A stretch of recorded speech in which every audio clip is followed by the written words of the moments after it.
Hi there, traders. Let's take a look what's going on heading into Jackson Hole Friday, end of the week. Maybe we'll get a little bit of volatility when what's been a rather dull week, except for the fireworks we had on Monday. I have one trade going right now, and that's it for today. I went long the Euro JPY with this trend line break, but more importantly, I was looking at the break of the Asian range. I've been in this trade since about 4:15, I guess. And you can see it hasn't gone too far. We just had a spike higher, but it looks like it's giving that back now. So I'll hold this for a while, at least to probably until the close of the market today. I'll keep my eye on that. But let's take a look at why I thought this was a good trade. Just because we had a break of the prevalent range, and I was looking for a move, the resistance zone that we had here between 130.70 and 131. We had a break of the Asian range, and I was looking for a push back up to this 132, then maybe even the 132. I was hoping for a pop higher. 40, just a test of the triangle, and then probably a drift back in. But we didn't get that as of yet, but it's it's still early.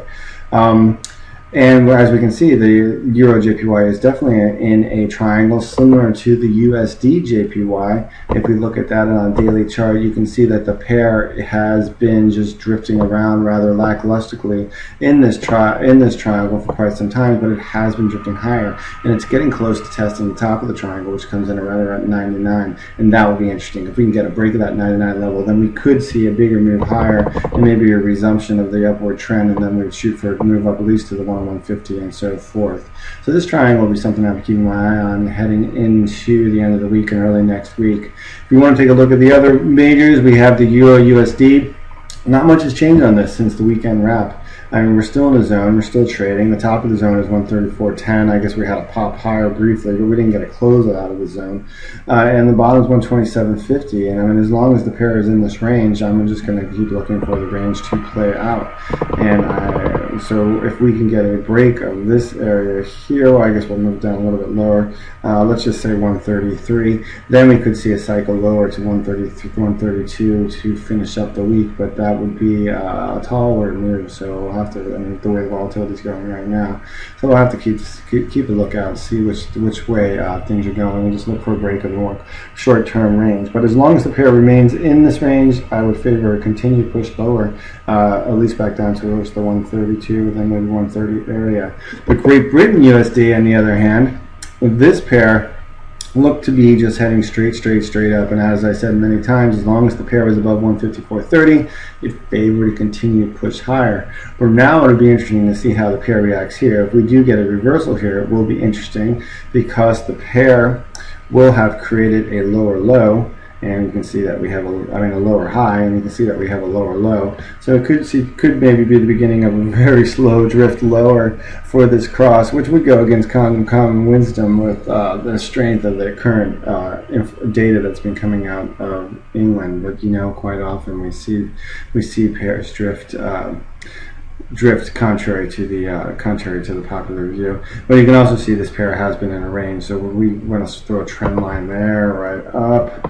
We would need to see a break of this range to really confirm that the pair is going to start heading lower, and that's all the way down here at the 153.60 area, let's say. So there's quite a bit of room for this pair to just push back basically towards the 154.30 level, and then maybe bounce back higher. In the Aussie, same thing I've been saying for quite some time now. The pair has still continued to move lower, creating lower lows. We have a lower high here, so we need to push back down below 87.80 to confirm that the pair is still on its way down. But we'll have to watch. We could also look like we could be consolidating here in the beginning of a triangle to get a breakout in either direction. Keep an eye on that in the short term. And last but not least, New Zealand USD. This guy has, as we said, heading into the week, as long as the pair stays below the 81 level on a close, it does favor a continued push lower. Bam, bam, it looked like it was going to break, but it didn't. It basically almost touched the 50 fib, then a quick reversal, and now we're heading lower. You can see that the pair has found its footing somewhat today, so we'll have to watch to see what we get going into the end of the week. But we can see there's still probably definitely more room to the downside, and your first initial target would be probably this trend line right here, which isn't that far away. We can see that you can get a move down when real resistance begins around the 77.65 area, and then other than that, of course, we have the broader trend down, trend line lower. But we also have had 3 days of sharp news, so it is almost due for a little bit of a pullback before maybe continuing lower. All right, everybody, that's it. General rundown. We haven't had too much action so far this week, but I guess that's summer doldrum tradings.